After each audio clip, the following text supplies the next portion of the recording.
धरती अपनी के इस एपिसोड में आपका खैर मकदम है। हाजिर हूँ फिर एक नए एपिसोड के साथ। एपिसोड में आगे बढ़ने से पहले आपसे गुजारिश है कि हमारे इस धरती अपनी लाइव टीवी को आप लाइक करें, शेयर करें और सब्सक्राइब भी करें। आज हम जिस पहलू पे बात कर रहे हैं वो है गांधी जी का कत्ल। 30 जनवरी 1948 को 20वीं सदी के इस अजीम रहनुमा को कत्ल कर दिया गया।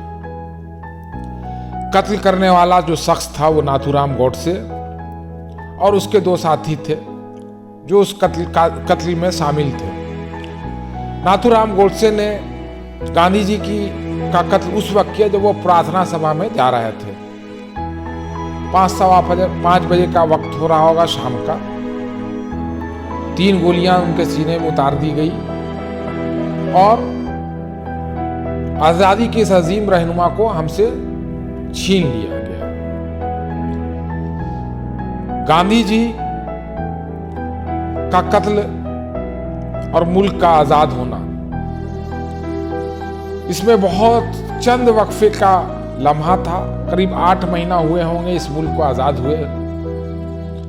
और गांधी जी ने जो सपना देखा था भारत को आजाद कराने के बाद उसको सजोने का, वो सपना अधूरा रह गया।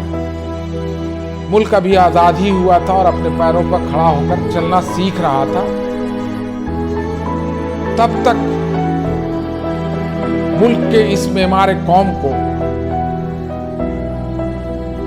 एक साजिश के तहत हटा दिया गया। कितनी बड़ी साजिश थी और इसमें कौन कौन लोग शामिल थे, इसका पूरा खुलासा जो है जीवन लाल कपूर कमेटी जो है, गांधी जी की मौत की जो जांच कर रहे के लिए बनाई गई कमेटी थी, उसमें किया गया है। और सावरकर को भी इस कत्ल के एक साजिशकर्ता के तौर पर माना गया और नीडल ऑफ सस्पिशन जो है वो उनके इर्द गिर्द घूमता रहा। जो लोग आज खुद को आजादी का अलमबरदार कहते हैं, जिन लोगों ने देश की आजादी के लिए इतनी बड़ी बड़ी कुर्बानियां दी, उनको आज हम ऐसे अल्फाज से, आज कुछ लोग ऐसे अल्फाज से नवाजते हैं जिसको बयान भी नहीं किया जा सकता है। गांधी का तुलना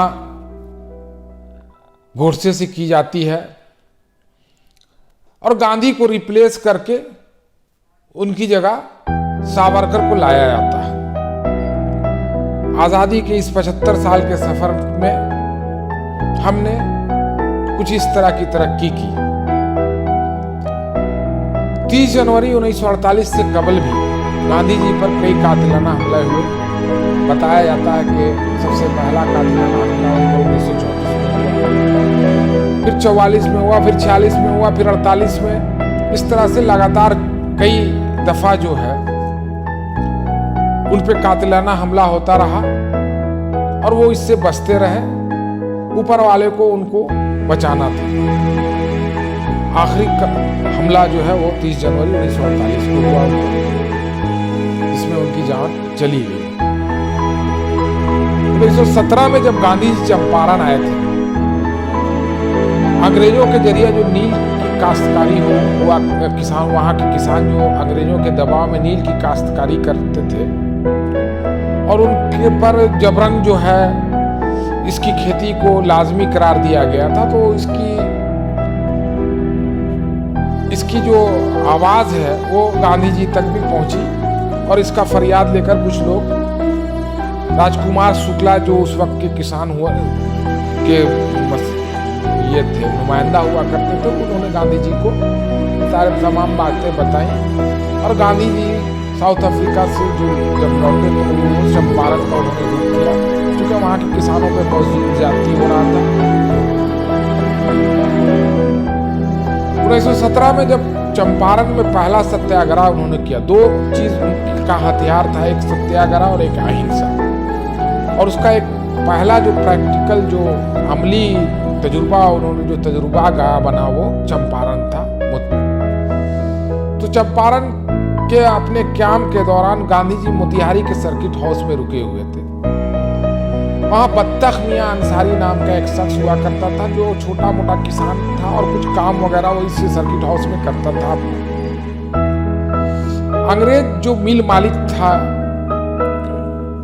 नील की खेती करवाता था, जो मालिक था इरविन, उसने बहुत शातिराना अंदाज में गांधी जी को कत्ल करने का तरीका सोच रखा था और उसको अमली जामा पहनाने के लिए उसने बत्तख मियां अंसारी को इसकी जिम्मेदारी सौंपी।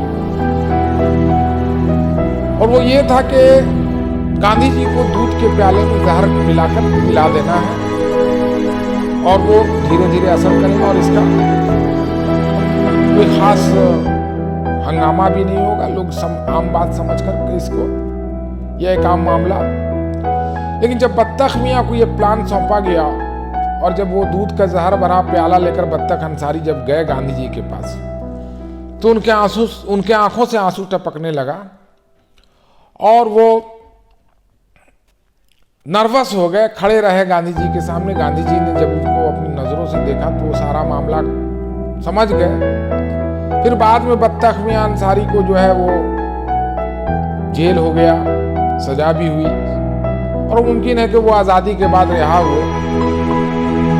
तो गांधी जी जब चंपारण में थे तो उनके साथ राजेंद्र प्रसाद बाबू जी थे, अनुग्रह बाबू थे, ये सारे लोग थे।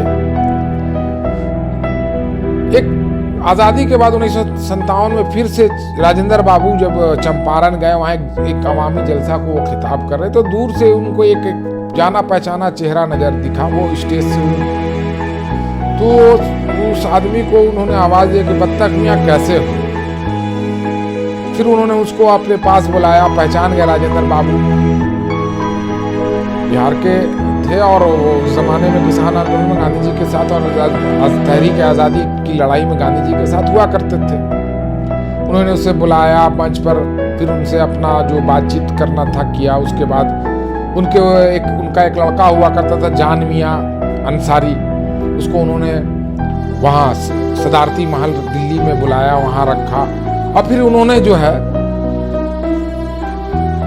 हुकूमत बिहार को एक खत लिखा कि बत्तख मियां अंसारी चूंकि एक मामूली किसान है इसलिए इनको बतौर एजाज जो है उन्हें 35 एकड़ जमीन दी है। देखिए, इंसान की जिंदगी में कई ऐसे मौके आते हैं जिसको जब वो गलत और सही का उसको फैसला करना होता है। कुछ लोग सही फैसला करते हैं और वो तवारीख के सुनहरे पन्नों में उनका नाम दर्ज हो जाता है। बत्तख मियां अंसारी भी उन्हीं लोगों में से थे। और कुछ लोग ऐसे होते हैं जिनको मौका मिलता है तो वो गलत फैसला करते हैं। और जो गांधी जी का फलसफा था अहिंसा सत्याग्रह, उसके बिल्कुल विपरीत जा करके